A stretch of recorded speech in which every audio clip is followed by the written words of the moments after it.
and also delivering some cars in China before the end of the year.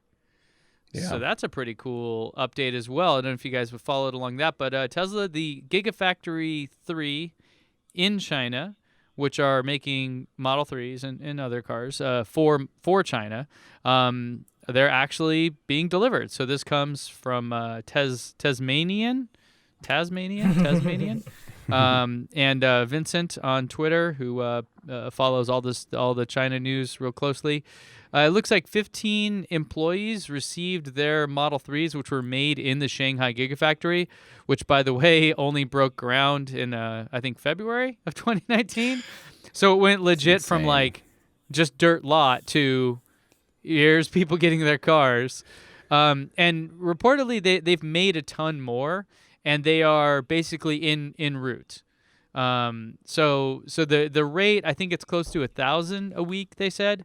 I don't think Tesla's confirmed any of that, but because of how big China is, shipping things around takes a little bit of time, and so they are looking to start delivering those officially on January 7th in a few days, and so here it comes. Tesla is making Model 3s in China for the Chinese market, which is really saves a ton on import tariffs.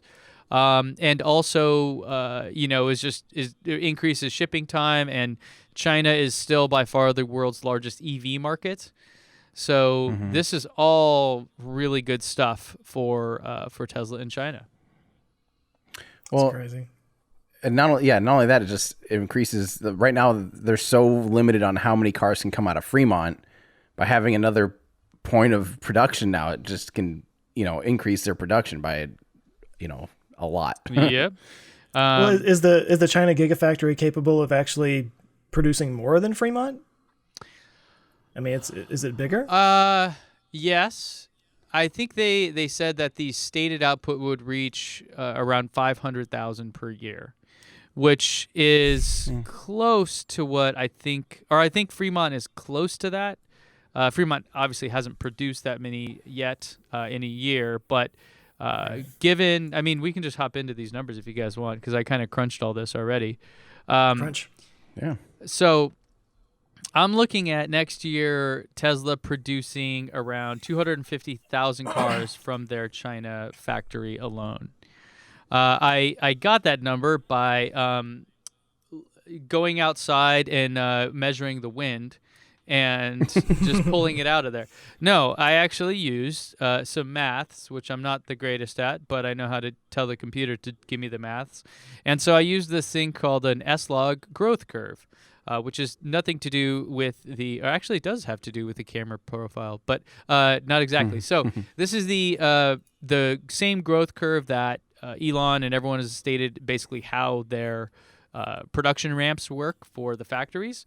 So there's some math here. Basically what you do is you punch in a couple different points of either known or expected production numbers. So if we now know that they're producing 1,000 a week today, and then we'll say within 3 months, let's say Tesla says they're producing 5,000 a week, whatever, you punch those numbers in, there's an algorithm that basically runs, and bam, here's your production ramp. Oh, and you need to know your peak output. So looking at 10,000 a week as their peak output, again, I think that they said that it'll be higher than that, but let's be a little conservative here.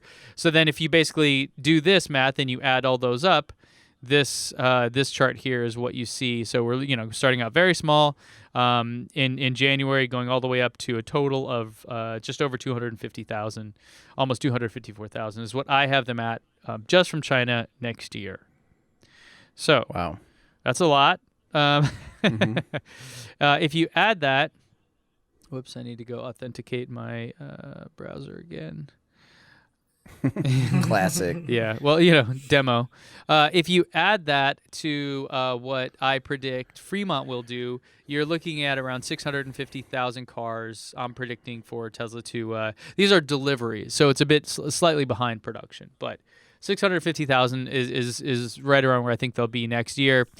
We don't have Q4 numbers yet. They should be coming out next week. To come up with that number, assumed 99,000 deliveries for Q4 of 2019. We'll see. It'll be in that ballpark, maybe 4,000 or 5,000 plus or minus. So that would give them 354,000 for 2019, 650,000 for 2020. Then, guess why we jumped to over 1 million in 2021? Because Model Y. Well, Model Y will increase production. That's already included in the that's 2020. In 2020. But I don't expect Model Y to really start like actual volume production until the second half of next year. Right. So there'll be a few there, but I don't think I have any. I basically have zero up until Q3 of next year. But yeah, so that'll increase it, but that's not going to like Gigafactory 4? double it, right? Gigafactory 4? That's right. So the German Gigafactory will hopefully be coming online. I mean, who knows? Because China obviously is kind of the world's manufacturing hub. I think that's fairly objective to say that. Germany, in terms of autos, tremendous. Obviously, talent and heritage and legacy there. But the factory, I believe, is near Berlin, which is not where most of the auto stuff is. Most of the auto stuff, if I understand, is far south of that. But anyways, if they can get through that, then I'm expecting them to start ramping things up in Germany, meaning that in 2021, that year alone, currently I have them at over 1 million cars delivered. And then 2022, that factory would essentially be fully ramped up. And you're looking at, 1.5. By then, we'll probably have some more gigafactories announced. I'm guessing maybe another one in North America, maybe another one in Asia somewhere. But yeah. And real quick, remind me just before we move on, like what's a big car company produce per year? Like what's GM? What's Ford? Yeah, so I think last I think this is year still pretty small compared to them. Yeah, I think last year Ford in the U.S. alone, and this might I think they sold / delivered like 3 million cars.